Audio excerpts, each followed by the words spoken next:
Revenue శాఖ మంత్రి పొంగులేటి శ్రీనివాసరెడ్డి గారు ప్రవేశపెట్టిన thank you speaker sir. Revenue శాఖ మంత్రి పొంగులేటి శ్రీనివాసరెడ్డి గారు ప్రవేశపెట్టిన తెలంగాణ భూభారతి భూమిపై హక్కుల రికార్డు చట్టము 2024 ఈ ప్రవేశపెట్టిన చట్టాన్ని సంపూర్ణంగా సమర్థిస్తూ దీనికి సంబంధించిన చర్చను తమరు ఓపికతో, ఇది ప్రజలకు సంబంధించిన సమస్య కాబట్టి కొంతమంది సభ్యులు గతంలో వాళ్ళు ఒక అద్భుతమైన ప్రవేశపెట్టిన ధరణి చట్టాన్ని రీప్లేస్ చేస్తూ ఈ కొత్త చట్టం ప్రవేశపెట్టడం ద్వారా తెలంగాణ రాష్ట్రంలో దాదాపుగా యాజమాన్యపు హక్కులు ఉన్న 1,52,00,000 ఎకరాల భూములకు సంబంధించిన వివరాలను భద్రపరచడమే కాకుండా అర్హులైన ప్రతి భూ యజమాని యొక్క హక్కులను కాపాడడానికి ఈ చట్టాన్ని సమర్థవంతంగా ఈ సభలో ప్రవేశపెట్టి ఈ సభలో చర్చ జరగడం ద్వారా 4 కోట్ల తెలంగాణ ప్రజలకు ఈ ప్రభుత్వం ఒక సమర్థవంతమైన ఈ తెలంగాణ రైతాంగానికి పూర్తి స్థాయిలో ఉపయోగపడే చట్టాన్ని తీసుకొచ్చింది అని ఒక భావన కల్పించి, ఒక నమ్మకం, విశ్వాసం కల్పించడానికి మీరు శాయశక్తుల ప్రయత్నం చేశారు. ప్రధాన ప్రతిపక్ష పార్టీ అహంభావంతో, అహంకారంతో సభా మర్యాదలను ఉల్లంఘించి సభాపతి మీదనే దాడి చేస్తామన్న ధోరణిలో చర్చను అడ్డుకోవాలనే ప్రయత్నం చేసింది. సహజంగా మిత్రులు సాంబశివరావు గారు చెప్పినట్టు ఎవరికైనా కుర్చీలో కూర్చుంటే సహనానికి కూడా ఒక హద్దు ఉంటుంది. మీరు సహనం కోల్పోయి వాళ్ళ మీద చర్యలకు ఉపక్రమించే పరిస్థితులు వాళ్ళు కల్పించిన మీరు చాలా ఓపికతో వారు ఎలాంటి ప్రయత్నాలు చేసినా రెచ్చగొట్టడం ద్వారా ఈ చర్చను తప్పుదారి పట్టించాలనే ప్రయత్నం చేసినా మీరు అవకాశం ఏమాత్రం ఇవ్వకుండా వాళ్ళంతటా వాళ్ళే సహనం చచ్చిపోయి సహకరించవలసిన పరిస్థితిని కల్పించి ఈ సభను ముందుకు నడిపించి ఇంత కీలకమైన, ముఖ్యమైన ఈ చట్టాన్ని తెలంగాణ రాష్ట్ర రైతాంగానికి మేలు జరిగే విధంగా ఈరోజు కొనసాగించినందుకు మిమ్మల్ని మనస్ఫూర్తిగా అభినందిస్తూ, ఈ తెలంగాణ సమాజం, ఈ ప్రాంతం ప్రతి సమస్య భూమి చుట్టూతోనే ముడిపడి ఉన్నది. ఆనాడు ప్రధానంగా కమ్యూనిస్టు సోదరులు రావి నారాయణ రెడ్డి గారు కావచ్చు, ఆరుట్ల కమలాదేవి గారు కావచ్చు, మల్లు స్వరాజ్యం గారు కావచ్చు, భీమిరెడ్డి నరసింహారెడ్డి గారు కావచ్చు, ధర్మ భిక్షం కావచ్చు, సరే ఆరుట్ల కమలాదేవి, ఆరుట్ల రామచంద్రారెడ్డి గారు, బద్దం ఎల్లారెడ్డి గారు, మిత్రులు చాలామంది చెప్తా ఉన్నారు, చాకల ఐలమ్మ, ఇట్లా అంటే చరిత్రలో వెనక్కిపోయినా కొద్దిగా వాళ్ళ పోరాటాలన్నీ కూడా వారు ఈ పోరాటంలో అసూలు బాసింది ఈ భూమి కోసమే. ఈ భూమిని ఆత్మగౌరవంగా, ఈ భూమిని హక్కుగా, ఈ భూమి వాళ్ళ జీవించే హక్కు, వాళ్ళకు ఆత్మగౌరవాన్ని తెచ్చిపెట్టేది. దీని మీద కొంతమంది ఆధిపత్యం చెలాయించి అధికారంతో, అహంకారంతో ఆధిపత్యాన్ని నిలబెట్టుకోవాలని రకరకాల దాడులు చేసి వాళ్ళను నియంత్రించి, నిర్బంధించి, వాళ్ళను భౌతికంగా అంతమొందించి అధికారాన్ని నిలబెట్టుకోవాలని చూస్తే, ఆనాడు తొట్టి కొమరయ్య నుంచి దుడ్డుకర్రల సంఘం పెట్టి ఈ భూమిని కాపాడుకునే ప్రయత్నంలో వాళ్ళు విజయం సాధించిండ్రు. వాళ్ళు అమరులు అయిండొచ్చు కాక, కానీ తెలంగాణ సమాజంలో ఉన్న భూమే తమ హక్కు, ఆత్మగౌరవాన్ని భావించి సాయుధ రైతాంగ పోరాటం చేసి భూమి కోసం, భుక్తి కోసం, విముక్తి కోసం ఆనాడు వీరోచితంగా పోరాటం చేసి ఆనాడు చెరబట్టిన రాజుల నుంచి ప్రాంతానికి విముక్తి కలిగించారు. ఆ తర్వాత ఎప్పుడు ఏ ఉద్యమం వచ్చినా, అది కమ్యూనిస్టు ఉద్యమాలు కావచ్చు, నక్సల్బరీ ఉద్యమాలు కావచ్చు, దళిత గిరిజన సంఘాలు, తుడుం దెబ్బలు ఆదివాసీ సంఘాలు కావచ్చు, వీళ్ళందరి పోరాటాలు భూమి చుట్టూతోనే పరిభ్రమించినాయి. ఈ భూమి కోసమే వాళ్ళు సర్వం ఒడ్డి ఈ భూమిని రక్షించి ఒక అద్భుతాన్ని.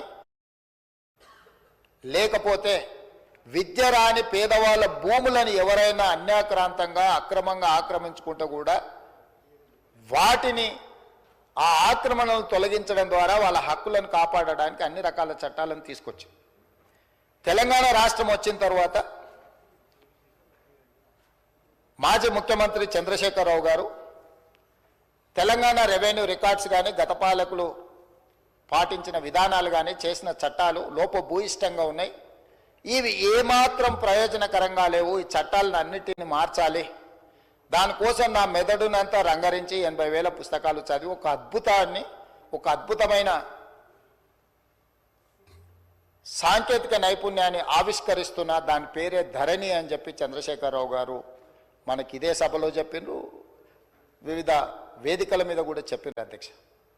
దీనికి సంబంధించిన కొన్ని అంశాలు నేను నిజంగానే ఒక మంచి చట్టం, ఒక మంచి ఆలోచన, ఒక సాంకేతిక నైపుణ్యాన్ని రంగరించి, ఎందుకంటే ఐటీ రంగంలో విదేశాలలో చదువుకొని వచ్చిన నా అంత ఐటీ నిపుణుడే లేడని కల్వకుంట్ల తారక రామారావు గారు, తెలంగాణ ఉద్యమకారుడిగా తెలంగాణ సమాజంలో ఉన్న సమస్యలను అన్నిటినీ అవసోపాన పట్టిన ప్రతి భూ సమస్యకు నేను పరిష్కారం చూపిస్తా అని మాజీ ముఖ్యమంత్రి వర్యులు కల్వకుంట్ల చంద్రశేఖరరావు గారు పదే పదే మాట్లాడుతూ ప్రస్తావిస్తున్నప్పుడు నేను కూడా ఒక సందర్భంలో భ్రమలకు లోనైనా, పర్వాలేదు ఈ విషయంలో అయినా మాజీ ముఖ్యమంత్రి గారు, మాజీ ఐటీ శాఖ మంత్రి గారు ఒక మంచి విధానాన్ని తీసుకొచ్చి ధరణి ద్వారా శాశ్వతమైన సమస్యల్ని పరిష్కరిస్తారని, ఆ ధరణి నిజంగానే వీరు కొత్తగా కనిపెట్టినరేమని ఈ సందర్భంగా మీ ద్వారా శాసనసభ రికార్డులకే కాకుండా తెలంగాణ సమాజానికి కొంత సమాచారాన్ని విశ్లేషణ ద్వారా నేను చెప్పాలనుకుంటున్నా అధ్యక్ష. ఈ ధరణి అనే ఏదైతే వెబ్సైట్ కావచ్చు, లేకపోతే వారు చెప్తున్న ఈ సాంకేతిక అద్భుతము చంద్రశేఖరరావు గారు సొంతంగా కనిపెట్టిందో, లేకపోతే చంద్రశేఖరరావు గారు సొంతంగా మన రాష్ట్రానికి అందించిన గొప్ప వరప్రదాయిని ఏం కాదు అధ్యక్ష. 2010 సంవత్సరంలోనే ఒరిస్సా రాష్ట్రం, మన పక్కనున్న రాష్ట్రం, ఈ ధరణి పేరు మీద ఈరోజు తెలంగాణ రాష్ట్రంలో ఏదైతే ఈ ధరణి ఈ మాడ్యూల్ని ఇంట్రడ్యూస్ చేసినో IL&FS సంస్థకు 2010 సంవత్సరంలోనే అక్కడ రిజిస్ట్రేషన్లు చేయడానికి, అక్కడ భూ రికార్డులను పరిశీలించడానికి ఒరిస్సా ప్రభుత్వము నామినేషన్ బేసిస్ మీద వాళ్ళకి టెండర్ ఇచ్చింది అధ్యక్ష. ఏ 2019 సంవత్సరంలో చంద్రశేఖరరావు గారు ఏ సంస్థకైతే కట్టబెట్టిండో అదే సంస్థ, అదే యజమానులకు ఒరిస్సా రాష్ట్ర ప్రభుత్వము 2010 సంవత్సరంలోనే ఈ ధరణి పేరు కూడా మార్చలేదు అధ్యక్ష. నువ్వు ధరణి అన్నావు, వాళ్ళు ఈ ధరణి అన్నారు. ఎందుకంటే ఎలక్ట్రానిక్ రిలేటెడ్ ఇష్యూ కాబట్టి ఈ ధరణి పేరు మీద 2010 సంవత్సరంలో ఒరిస్సా ప్రభుత్వం ఆ సంస్థకు అప్పచెప్తే 4 సంవత్సరాలు నిర్వహించిన తర్వాత కాగ్ ఏం నివేదిక ఇచ్చిందంటే అధ్యక్ష, 2014లో అసలు ఈ ధరణి ఈ రిజిస్ట్రేషన్ సాఫ్ట్వేర్ లోపాలను కాగ్ నివేదిక బయటపెట్టడం కాకుండా ఎలాంటి కాంపిటేటివ్ బిడ్డింగ్ చేయకుండా వాళ్ళకు నామినేషన్ బేసిస్ మీద ఇవ్వడం మీరు తప్పు. వాళ్ళకి ఎలాంటి అనుభవం లేదు ఇందులో. వాళ్ళకి ఏదైతే ఒరిస్సా ప్రభుత్వం అప్పచెప్పిన బాధ్యత, రిజిస్ట్రేషన్లు, రెవెన్యూ రికార్డ్స్కు సంబంధించిన బాధ్యత అప్పచెప్పినరో వాళ్ళకి ఎలాంటి నైపుణ్యం లేదు.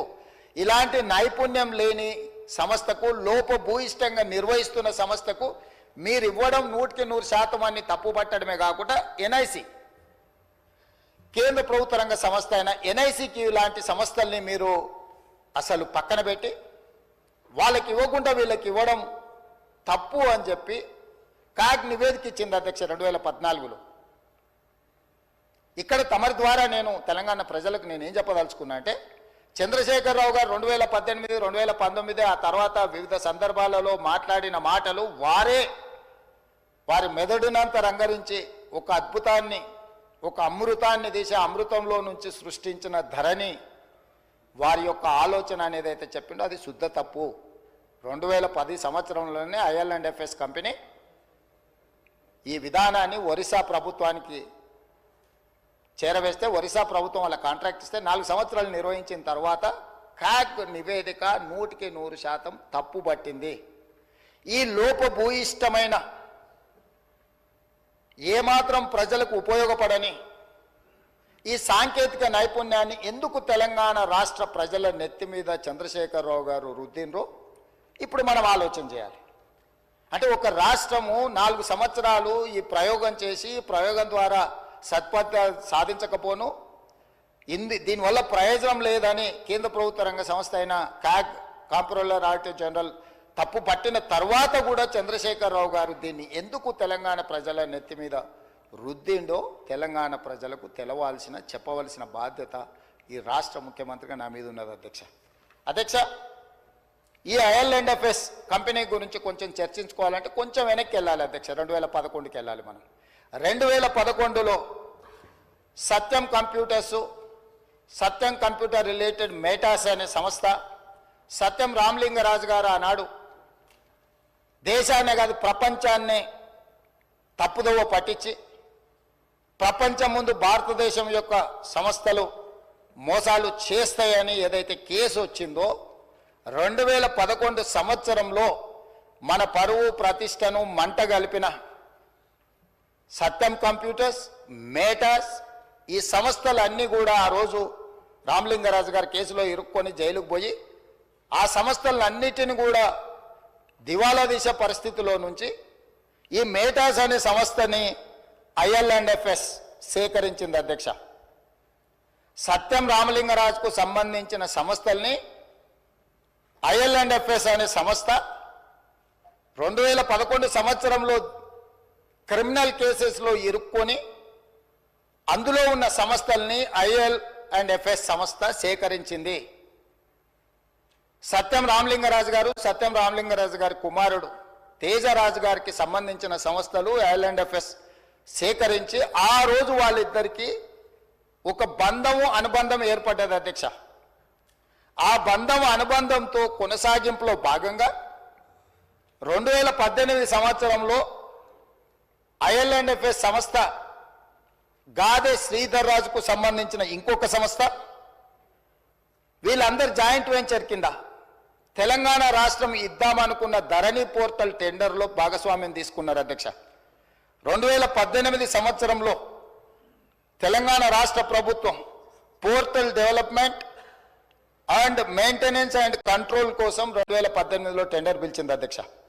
ఈ టెండర్ ప్రక్రియలో భాగంగా ఐఎల్&ఎఫ్ఎస్ అదేవిధంగా గాదే శ్రీధర్ రాజుకు చెందిన ఈసెంట్రిక్ అదేవిధంగా విజన్ ఇన్ఫోటెక్ కంపెనీలు సంయుక్తంగా కాంట్రాక్టు సాధించుకున్నాయి.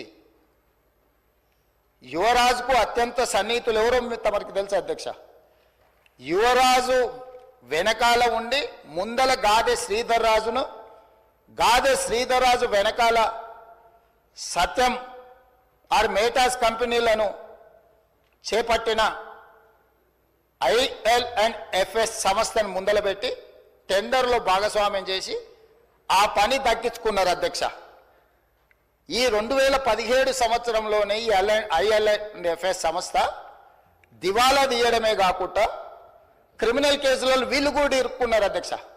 2011లో సత్యం కంప్యూటర్స్ కానీ మేటా సంస్థలు కానీ క్రిమినల్ కేసులలో ఇరుక్కొని జైలుకు పోయిన తర్వాత ఆ సంస్థల్ని సేకరించిన ఐఎల్&ఎఫ్ఎస్ కూడా 2017లో ఇదే రకమైన కుంభకోణాలలో ఇరుక్కొని ఆ కంపెనీకి సంబంధించిన ఎండి రమేష్ బావా ఆయన జైలుకు పోయిండు, హరిశంకరన్ వైస్ చైర్మన్ ఈయన జైలుకు పోయిండు, రవి పార్థసారథి మాజీ చైర్మన్ ఆయన జైలుకు పోయిండు, రామ్చంద్ కరుణాకర్ అనే డైరెక్టర్ వీళ్ళందరూ కూడా వేలాది కోట్ల రూపాయల కుంభకోణాలకు పాల్పడి ఆ కుంభకోణాలు అన్ని కూడా దొరికిపోయి వీళ్ళందరూ జైలుకు పోయినారు అధ్యక్ష. ఇది ఎప్పుడు 2017 సంవత్సరానికే జరిగిపోయింది అధ్యక్ష. ఎప్పుడు కూడా రాష్ట్ర ప్రభుత్వాలు, కేంద్ర ప్రభుత్వాలు ఏదైనా ఒక సంస్థ క్రిమినల్ నేరాలలో పాల్గొని, ఆర్థిక నేరాలలో పాల్గొని జైలు శిక్షలో లేకపోతే ఆ సంస్థల మీద ఆరోపణలు ఉన్నప్పుడు ఆ సంస్థలను టెండర్లలో పాల్గొనకుండా నిషేధించే విధానం మన రాష్ట్రంలో, మన దేశంలో కొనసాగుతుంది. అయినా తెలంగాణ రాష్ట్ర ప్రభుత్వం, చంద్రశేఖరరావు గారి ప్రభుత్వము ఈ IL&FSను లేకపోతే ఈ సెంట్రిక్ లేదా విజన్ ఇన్ఫోటెక్ ఏదైతే జాయింట్ వెంచర్తో టెండర్ వేసిందో వీళ్ళని నిషేధించలేదు అధ్యక్ష. వీళ్ళకి టెండర్ కట్టబెట్టి ఈరోజు తెలంగాణ రాష్ట్రంలో ఉండే 1,52,00,000 ఎకరాలకు సంబంధించిన లక్షలాది మంది రైతుల యొక్క భూముల వివరాలను రిజిస్ట్రేషన్లు చేయడము, డాక్యుమెంట్లు చేయడము, రికార్డులు మెయింటైన్ చేయడము, అన్ని రకాల బాధ్యతలను కంప్లీట్గా ఈ సంస్థకు అప్పచెప్పారు అధ్యక్ష. ఇక్కడ నుంచే ఇక స్టోరీ మొదలైంది అధ్యక్ష. అసలైన స్టోరీ ఇక్కడ ఉన్నది. టెండర్ దక్కించుకున్న IL&FS సంస్థ పేరు మార్చింది అధ్యక్ష. టెండర్ అగ్రిమెంట్ అయిన తర్వాత టెరాసిస్ టెక్నాలజీస్ లిమిటెడ్ అని సబ్సిడరీ యూనిట్ కిందకి అగ్రిమెంట్ తీసుకొచ్చారు అధ్యక్ష. టెండర్ పాల్గొన్నప్పుడు ఒక పేరు మీద ఉండి టెండర్లో వాళ్ళ కాంట్రాక్ట్ వచ్చిన తర్వాత దాని పేరు మార్చింది అధ్యక్ష. ఒకవేళ పేరు మార్చిన మనుషులకు కూడా చట్టంలో ప్రొవిజన్ ఉంది అధ్యక్ష పేర్లు మార్చుకోవడానికి. ఒకవేళ మన పేరు నచ్చకపోతే కూడా ఒక గెజెట్ నోటిఫికేషన్ నుంచి ఒక విధానంలో ఉంది. కంపెనీస్ యాక్ట్లో కూడా ఒకవేళ సేమ్ కంపెనీ ఒకవేళ పేరు మార్చుకున్నా తప్పలేదు అధ్యక్ష, పేరు మార్చుకోవచ్చు. ఇక్కడ పేరు మార్చుకున్నది అధ్యక్ష. పేరు మార్చుకున్నాకనే తతంగం మొదలైంది అధ్యక్ష. ఈ టెరాసిస్ టెక్నాలజీస్ లిమిటెడ్ అనే IL&FS సబ్సిడరీ యూనిట్ పేరు మారిన తర్వాత ఇందులోకి ఫాల్కన్ SG అనే ఒక ఫిలిపిన్ కంపెనీ దీంట్లో 52% ఒకసారి 28/10/2021 99% ఇందులో షేర్స్ మొత్తం ఈ కంపెనీ కొనేసింది అధ్యక్ష. ఫాల్కన్ SG అనే ఫిలిపిన్ కంపెనీ. ఈ కంపెనీ కొన్న తర్వాత ఇది ఇక్కడ ఆగింది అధ్యక్ష, ఆగలే. ఈ ఫాల్కన్ SG కంపెనీ నుంచి ఫాల్కన్ ఇన్వెస్ట్మెంట్స్ అనే కంపెనీ, సింగపూర్ కంపెనీ ఇందులోకి వచ్చింది అధ్యక్ష. ఈ కంపెనీ అంటే ఏదైతే ఫాల్కన్ SG పేరు మీద 99% ఉందో ఆ 99% షేర్ని ఫాల్కన్ ఇన్వెస్ట్మెంట్ అనే సింగపూర్ కంపెనీ దీంట్లోకి వచ్చింది అధ్యక్ష. 1% మిగిలిపోయింది కదా అధ్యక్ష. ఆ 1% గాదే శ్రీధర్ రాజు ఎవరైతే ఉన్నారో ఆ 1% అతను కొన్నాడు అధ్యక్ష. 1% ఈ కంపెనీలో షేర్ కొన్న గాదే శ్రీధర్ రాజు ఈ కంపెనీకి CEOగా మారిండు అధ్యక్ష. అంటే యువరాజు గారి మిత్రులు ఏ రకంగా ఇందులోకి తెర వెనుక నుంచి లోపలికొచ్చి దీన్ని మొత్తం తమ చేతిలోకి ఏ రకంగా తీసుకున్నారో గాదే శ్రీధర్ రాజు గారిని ఈ ఫాల్కన్ ఇన్వెస్ట్మెంట్ ఈ కంపెనీకి ఓనర్ను అంటే CEO చేసేసి వ్యవహారం మొత్తం గాదే శ్రీధర్ రాజు చేతికి అప్పచెప్పారు అధ్యక్ష. ఇది ఇక్కడ కూడా ఆగిందంటే లేదు అధ్యక్ష. ఫాల్కన్ ఇన్వెస్ట్మెంట్స్ మళ్ళీ వాళ్ళ దగ్గర ఉన్న 99% షేర్లని 100% కింద మొత్తం అంటే మొత్తం వాళ్ళకు ఉన్న మొత్తాన్ని మళ్ళీ అమ్మిండ్రు అధ్యక్ష. దాంట్లోకి ఎవరు వచ్చారు అధ్యక్ష? Sparrow investments, GW sky private limited, Hillbrook investments వీళ్ళు ఒకవైపు వచ్చింది అధ్యక్ష. అది వీ యజమానులు ఎవరే అంటే రాహుల్ గోస్వామి, ఆనంద్ కుమార్ వీళ్ళందరు ఓనర్లు అధ్యక్ష. ఈ 3 కంపెనీల నుంచి మళ్ళీ హిల్బ్రూక్ ఇన్వెస్ట్మెంట్స్ నుంచి కొనుక్కున్న company gateway fund to LP అనే ఇంకొక సంస్థ వచ్చింది అధ్యక్ష దీంట్లకు. దాంట్లో నుంచి మళ్ళీ స్పారో ఇన్వెస్ట్మెంట్స్ నుంచి కొనుక్కున్న దాంట్లో గేట్వే ఫండ్ టు LLP ఇందులోకి వచ్చారు అధ్యక్ష. అంటే అల్లిబిల్లి కంపెనీలు అన్నిటిని పెట్టుకుంటూ ఈ కంపెనీలు అన్నిటి ద్వారా చివరికి వాళ్ళు ఎక్కడికి చేరింది అధ్యక్ష? ఈ గేట్వే ఫండ్ టు LLP కానీ LP కానీ గేట్వే ఈ లొకేషన్స్ ఇవన్నీ ఒక కంపెనీ రాహుల్ గోస్వామి అండ్ ఆనంద్ కుమార్ అనే కంపెనీ కేమెన్ ఐలాండ్స్ అధ్యక్ష. రెండో company gateway fund to location British virgin islands అధ్యక్ష. ఈ కంపెనీల గురించి మీకు చెప్పాలంటే అధ్యక్ష, ఏదైనా ఈ ప్రపంచంలో ఆర్థిక నేరాలు చేయడానికి ట్యాక్స్ హెవెన్ కంట్రీస్ అంటారు అధ్యక్ష. ప్రపంచంలో ఏ దేశంలో అయినా ఏ ప్రాంతంలో అయినా ఆర్థిక నేరాలకు పాల్పడే కంపెనీలు ఆ దేశానికి ఎట్లా ఫుల్ ప్రూఫ్ ఉంటుంది అధ్యక్ష? ఆ దేశంలోకి పోయి నువ్వు ఏ దేశంలో ఏ నేరం చేసినా ఆ దేశంతో ఎలాంటి ఒప్పందాలు ఉండవు అధ్యక్ష. అతన్ని పట్టించరు, ఆ కంపెనీ వివరాలు చెప్పరు, దానికి ఏం సంబంధించింది ఏం చెప్పరు అధ్యక్ష.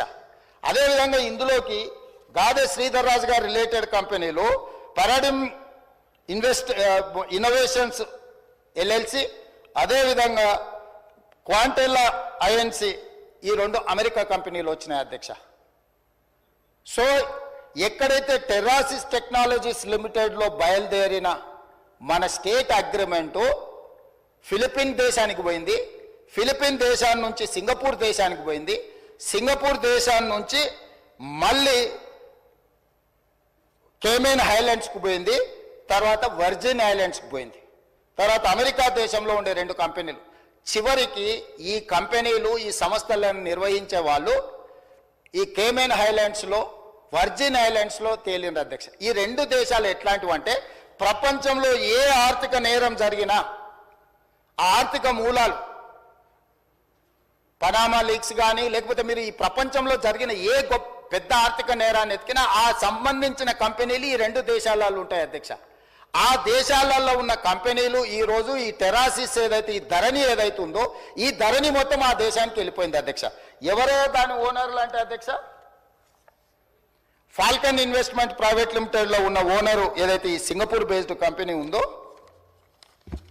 రాహుల్ గోస్వామి, ఈయన సింగపూర్ సిటిజన్, ఆనంద్ కుమార్ ఈయన సింగపూర్ సిటిజన్, లతికాదేవి అమ్మ daughter of Radhakrishna Pillai Singapore citizen అధ్యక్ష. వీరితో పాటు అధ్యక్ష స్పారో ఇన్వెస్ట్మెంట్స్ ప్రైవేట్ లిమిటెడ్ అనే కంపెనీ కూడా ఇది సింగపూర్ కంపెనీ అధ్యక్ష. స్పారో ఇన్వెస్ట్మెంట్ ఇది ఈ టోటల్ ఈ ఉండే కంపెనీలు అని కూడా ఇవి సింగపూర్ సంస్థలు అధ్యక్ష. అదేవిధంగా అధ్యక్ష జీడబ్ల్యూ స్కై ప్రైవేట్ లిమిటెడ్ అనే సంస్థ కూడా సింగపూర్దే అధ్యక్ష. జీడబ్ల్యూ సేమ్ వీళ్ళందరూ. తర్వాత పారాడిమ్ ఇన్నోవేషన్స్ ఎల్ఎల్సి అనేది అమెరికన్ కంపెనీ అధ్యక్ష.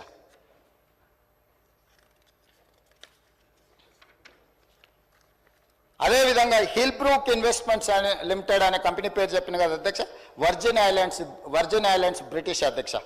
అదేవిధంగా క్వాంటెల్లా ఐఎన్సి అని చెప్పిన కదా అధ్యక్ష, ఇది అమెరికా కంపెనీ అధ్యక్ష. అదేవిధంగా గేట్వే పార్ట్నర్స్ అని చెప్పిన కదా అధ్యక్ష, గేట్వే పార్ట్నర్స్ 2 లిమిటెడ్ అనేది ఉంది కదా అధ్యక్ష, కేమెన్ ఐలాండ్స్ అధ్యక్ష. అంటే ఈ మొత్తం కంపెనీలు ఈ రోజు నిర్వహిస్తున్న గాదే శ్రీధర్ రాజుతో సహా వీళ్ళెవ్వరూ ఈ దేశ పౌరులు కాదు అధ్యక్ష. ఈ రాష్ట్ర పౌరులే కాదు, ఈ దేశంలో పక్క రాష్ట్ర పౌరులైనా పర్వాలేదు అధ్యక్ష. ఎవ్వరు కూడా ఈరోజు ఈ ధరణి పోర్టల్ నిర్వహిస్తున్న టెరాసిస్ కంపెనీ పేరు మీద మొదలయ్యి మారుకుంటూ పేర్లు మారుకుంటూ సంస్థలు మారుకుంటూ దేశాలు మారుకుంటూ ఈరోజు కేమెన్ ఐలాండ్స్కు బ్రిటిష్ వర్జిన్ ఐలాండ్స్కి ఎక్కడికైతే చేరిందో అవి ప్రపంచంలో ఆర్థిక నేరాలకు సంబంధించిన ట్యాక్స్ హెవెన్ కంట్రీస్ అధ్యక్ష. ఆ దేశంలో నేరం చేసిన ఎవడు పట్టుకోలేడు, ఆ దేశం ఎవరికి వివరాలు ఇయ్యదు. ఈరోజు మన ధరణి పోర్టల్ పట్టుకోలేడు, ఆ దేశం ఎవరికి వివరాలు ఇయ్యదు. ఈరోజు మన ధరణి పోర్టల్ అనేది ఆ దేశానికి ఆర్థిక నేరాలకు పాల్పడే దేశంలో ఉన్న సంస్థ చేతిలోకి మన తెలంగాణ రాష్ట్ర రైతాంగం యొక్క సంపూర్ణమైన వివరాలు ఈరోజు అక్కడికి వెళ్ళిపోయినాయి అధ్యక్ష. ఇది ఘనత వహించిన 80,000 పుస్తకాలు చదివిన తన మెదడంతా రంగరించి తయారు చేసిన అమెరికాకి వెళ్ళి ఐటీలో లక్షల కోట్ల రూపాయలు సంపాదించే ఉద్యోగాన్ని వదులుకొని తెలంగాణను ఉద్ధరిద్దామని వచ్చేసిన the great IT and industries minister mister Kalvakuntla Taraka Ramarao గారి నేతృత్వంలో పిలిచిన ఈ టెండర్ ఏ సంస్థ పిలిచింది అధ్యక్ష? TSTS, Telangana state technology centre ఆ సర్వీసెస్. అది ఎవరి ఆధ్వర్యంలో? ఐటీ మినిస్టర్ ఆధ్వర్యంలో ఉంటుంది అధ్యక్ష. రెవెన్యూ డిపార్ట్మెంట్కు సంబంధించిన వ్యవస్థను నిర్వహించడానికి టెండర్ పిలవడానికి టీఎస్టీఎస్కి ఇస్తే టీఎస్టీఎస్ టెండర్ పిలిచి ఆ శాఖ మంత్రి కేటీఆర్ గారు ఈరోజు ఈ వీళ్ళందరూ ఇప్పుడు నేను చదివి వినిపించిన వాళ్ళు గాదే శ్రీధర్ రాజు, రాహుల్ గోస్వామి, ఆనంద్ కుమార్ ఇట్లాంటి విదేశీ పౌరులు విదేశీ సంస్థల చేతుల్లో ఉన్న కంపెనీలో ధరణి పోర్టల్ పెట్టడంతో పూర్తిగా భద్రంగా ఎవరికి తెలియకుండా ఇదొక కాంట్రాక్చువల్ అగ్రిమెంట్ అధ్యక్ష. రెవెన్యూ డిపార్ట్మెంట్కు భూ యజమాని అయిన నాకు మా ఇద్దరికి సంబంధించిన వ్యవహారం అధ్యక్ష. రెవెన్యూ డిపార్ట్మెంట్లో CCLA దగ్గర నా వివరాలు ఉండాలి. నాకు ఆ సంస్థ రెవెన్యూ శాఖకు మాత్రమే సంబంధం ఇది అధ్యక్ష. నాకు ఇచ్చే పాస్బుక్ అయినా, నాకు ఇచ్చే ఏ కాగితమైనా, పహానీ అయినా, ఏదైనా రెవెన్యూ శాఖలో నిర్వహించి రెవెన్యూ శాఖకు సంబంధించిన ప్రభుత్వ అధికారులకు నాకు మధ్యలో ఉన్న ఒప్పందాన్ని ఈరోజు ఒక డిజిటల్ వెబ్సైట్ను నిర్వహించే నెపం మీద ఈ రాష్ట్రంలో ఉన్న అందరి సమాచారాన్ని తీసుకెళ్లి 2020 అక్టోబర్ వీరు మొదలుపెట్టింది నా నియోజకవర్గంలోనే అధ్యక్ష. ఈ ధరణి పోర్టల్ని ఆనాడు నేను పార్లమెంట్ సభ్యుడిగా బాధ్యత వహిస్తున్న మల్కాజ్గిరి పార్లమెంటు నియోజకవర్గంలో అక్టోబర్ 29, 2020 నాడు మూడుచింతలపల్లిలో ధరణి పోర్టల్ని మొట్టమొదట చంద్రశేఖరరావు గారు ప్రారంభించారు అధ్యక్ష. ఆ రోజు నుంచి ఈ రోజు వరకు ఈ ధరణికి సంబంధించిన వివరాలను, ధరణి పోర్టల్ నిర్వహణ, మన భూములు, మన లావాదేవీలు, మన భూములకు సంబంధించిన సంపూర్ణ సమాచారము ఈరోజు ట్యాక్స్ 7 కంట్రీస్లో ఉన్న వ్యక్తులు, ఈ దేశ పౌరులుగాని వాళ్ళ చేతుల గాదె శ్రీధర్ రాజు చేతిలో, రాహుల్ గోస్వామి చేతిలో, ఆనంద్ కుమార్ చేతిలో, లకితా దేవమ్మ చేతిలోకి వెళ్ళిపోయింది అధ్యక్ష. అధ్యక్ష, నేను మిమ్మల్ని అడుగుతున్నా అధ్యక్ష, రెవెన్యూ శాఖకు నాకు సంబంధించిన సమాచారం, మా ఇద్దరి మధ్యలోనే ఉండాల్సిన సమాచారము, ఈ సమాచారం అంతా తీసుకెళ్లి ఇతర దేశాలలో ఆర్థిక నేరాలలో ఇరుక్కపోయిన కంపెనీలు, IL&FS కానీ, లేకపోతే సత్యంతో ఉన్న రిలేషన్ కానీ, ఆ కంపెనీలో ఉన్న MDలు, వైస్ చైర్మన్లు, లేకపోతే డైరెక్టర్లు అందరూ 2017లోనే ఆర్థిక నేరాలకు పాల్పడి వేల కోట్ల రూపాయల కుంభకోణాలలో పాల్పడి జైళ్లలో ఉన్న సంస్థకు చంద్రశేఖరరావు గారు అప్పచెప్పి ఈ తెలంగాణ రైతాంగ సంపూర్ణ సమాచారాన్ని దేశాలు దాటిచ్చింది అధ్యక్ష. ఇవాళ డేటా మీకు తెలుసు కదా అధ్యక్ష ఎంత విలువైందో.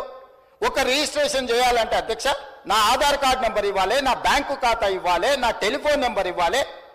ఇవాళ ఇవన్నీ కూడా ఎన్క్రిప్షన్ అంటే ఒక సీక్రెట్ కోడ్లో ఉండాలి. ఒకవేళ ఆ వెబ్సైట్ నిర్వహించే వాళ్ళు చూడాలనుకున్నా కూడా కనిపించకూడదు అధ్యక్ష.